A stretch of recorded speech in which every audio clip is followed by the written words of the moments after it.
The Sweeper is a classic ghost story written by A.M. Burrage. It's about an old woman who lives in fear of autumn and the dead leaves falling from the trees. Tessa Wynyard thought that it was strange that Miss Ludgate was kind to beggars, for there was a thin streak of stinginess in her. Miss Ludgate was rich enough not to care what others thought, but she was old enough to be crotchety. Miss Ludgate gave little to local charities, yet she was very generous in her charity to individuals. Her neighbors were not grateful to her for this. They said that she encouraged every strange character who passed that way. Tessa Wynyard first agreed to work as a companion for Miss Ludgate on a month's trial. She knew that Miss Ludgate would be difficult. She did not know whether she would be able to keep a job, or if she would want to keep it. Tessa had found the job because she knew a niece of he old lady.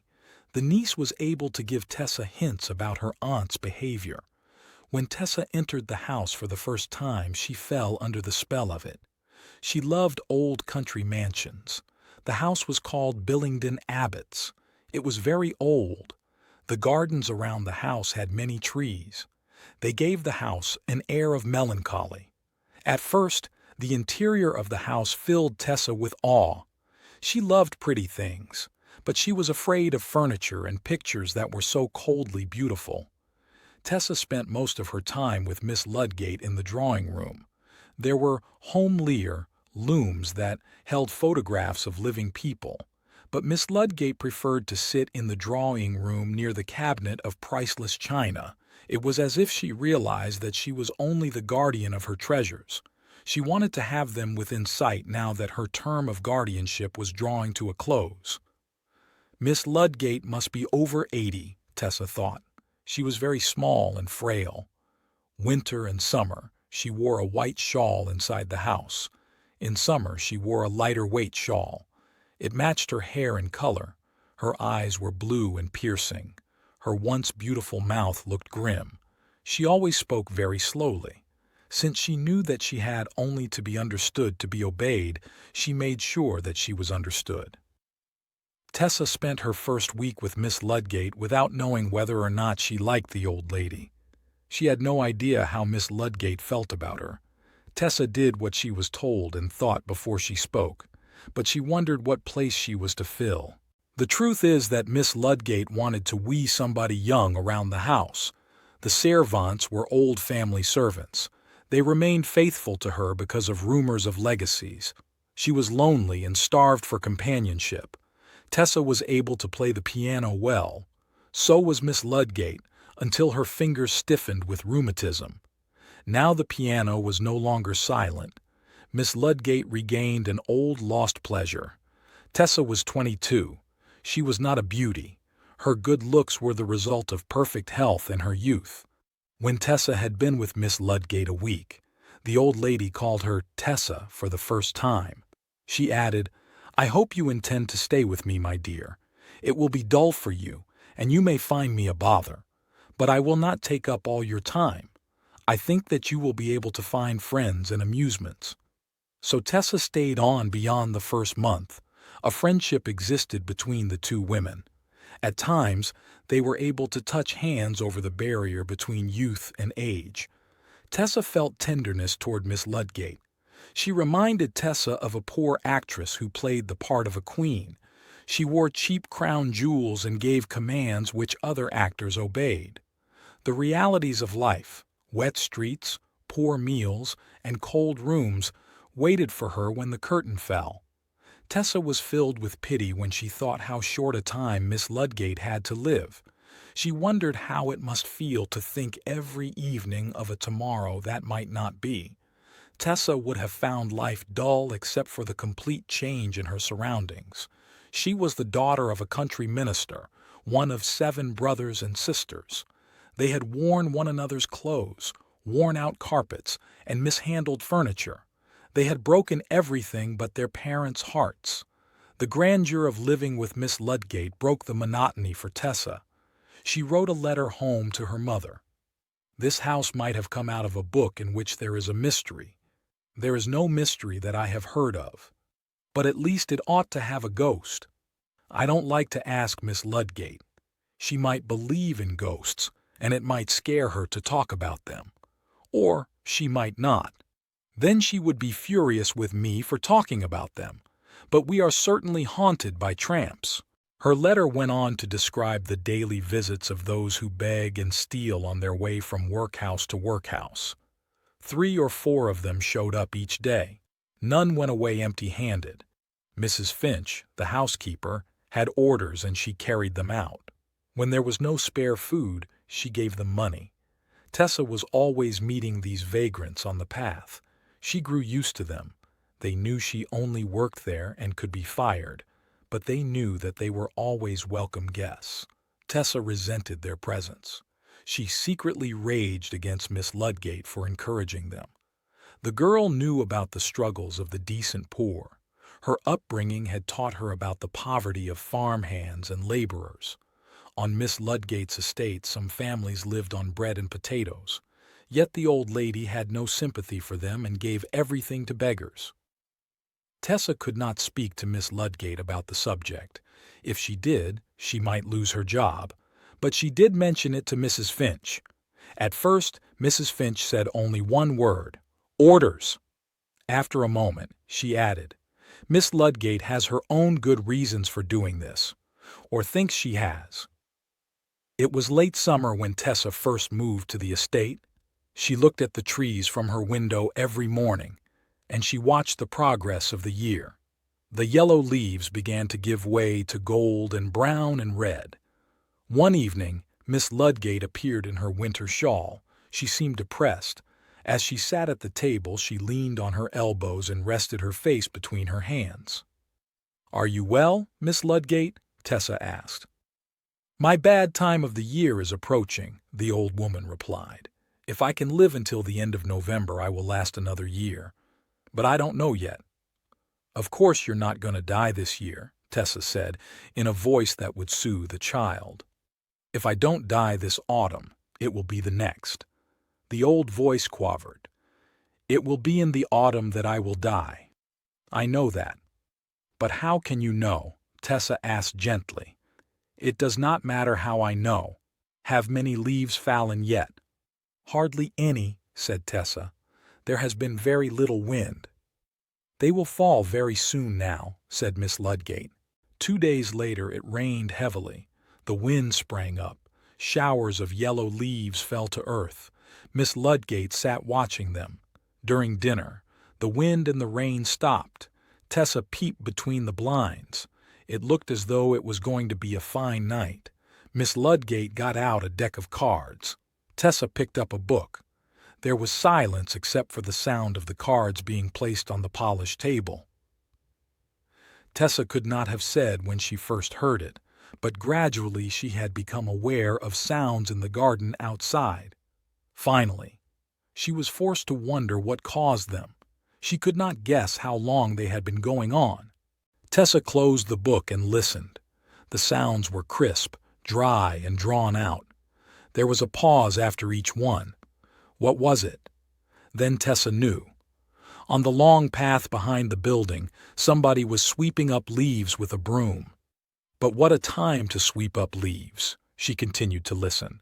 She was sure that was the sound, but she could not imagine any gardener working at this hour. She looked at Miss Ludgate, but she said nothing. Miss Ludgate sat listening.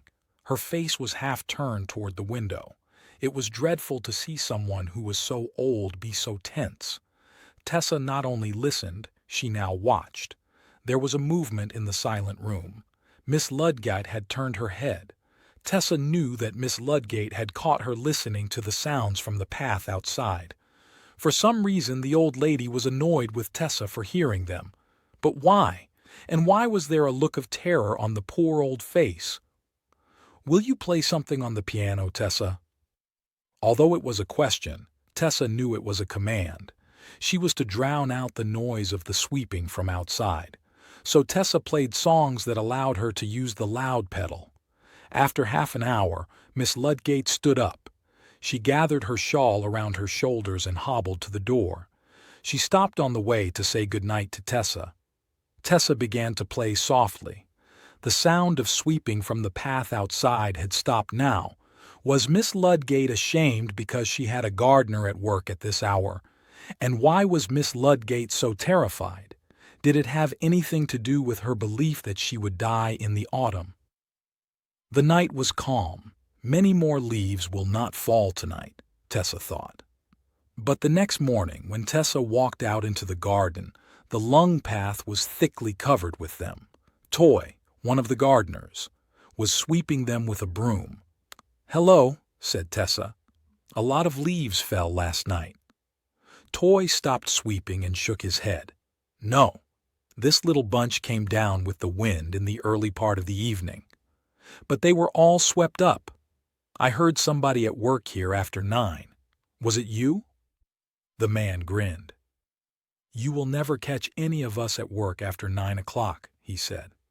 "Nobody has touched them until now. As soon as you sweep them up, more are waiting. At this time of year, 100 men could not keep this garden tidy."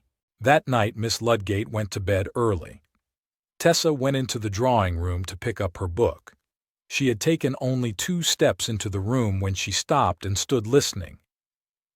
It was now 9:30. In spite of what Toy Lad told her, somebody was sweeping the path. She tiptoed to the window and peeped out between the blinds. She could have walked out the door and into the garden, but she felt that she would rather see the mysterious worker, for the first time, from a distance. Then Tessa remembered that there was a window on the upstairs landing. She walked upstairs on tiptoe. Through the window, the moonlight threw a pale blue screen on the opposite wall. Tessa raised the window softly and silently and leaned out. On the path below her, a man was slowly sweeping with a stable broom. The broom swung and struck the path with a soft, crisp swish. The strokes were as regular as those of the pendulum of some slow clock. Tessa was unable to see most of the features of the figure underneath the window. It was a workman who seemed to be wearing old and baggy clothes, but there was something odd about the whole scene. She knew that there was something missing, yet she could not say what it was. Suddenly, she felt sick and dizzy. She stepped away from the window. The coward in Tessa urged her to go to bed and forget what she had seen, but the Tessa who despised cowards urged her to have courage. She said to herself, "Go down and see who it is and what's wrong with him." Tessa walked downstairs again. She unlocked the door and stepped into the moonlight. The sweeper was still at work where the path ended and a gate led to the stable yard. The girl saw that he was not making progress with his work. The broom rose and fell, but the dead leaves remained beneath it. This was not what she had noticed. Something was still missing. Her footsteps made only a light noise on the path, but the sweeper heard them while she was still half a dozen yards away from him. He turned and looked at her. He was a tall man with the face of a corpse. His eyes bulged like huge rising bubbles. It was a foul, suffering face that could make you feel disgust or horror, but never pity. He was dressed in rags. The hands that grasped the broom seemed to be only skin and bones. He was so thin that Tessa thought he was almost transparent. She was sickened by the thought. They faced each other for a fraction of eternity. Then Tessa screamed. She suddenly realized the something that was missing. The path was flooded with moonlight, but the visitor had no shadow. She saw dimly through the figure that the ivy was moving upon the wall. As her mind raced to tell her that the thing was evil, she was left suddenly and dreadfully alone. The spot where the thing had stood was empty except for the moonlight and the litter of leaves. The next thing that Tessa remembered was being in the hall, faint and sobbing. She saw a light on the wall above and wondered if she was going to meet another horror, but it was only Mrs. Finch walking with a candle in her hand. "What is the matter, Miss Tessa? Have you been outside?" Tessa sobbed and tried to speak. "I have seen—" Mrs. Finch put her arm around the shivering girl. "Hush, my dear. I know what you have seen. You should not have gone out.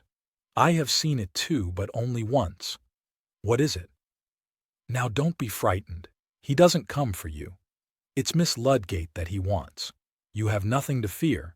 Where was he when you saw him? He was close to the end of the path near the stable gate. Miss Finch threw up her hands. Oh, poor Miss Ludgate. Her time is growing short. The end is near now. I must know, Tessa sobbed. Tell me.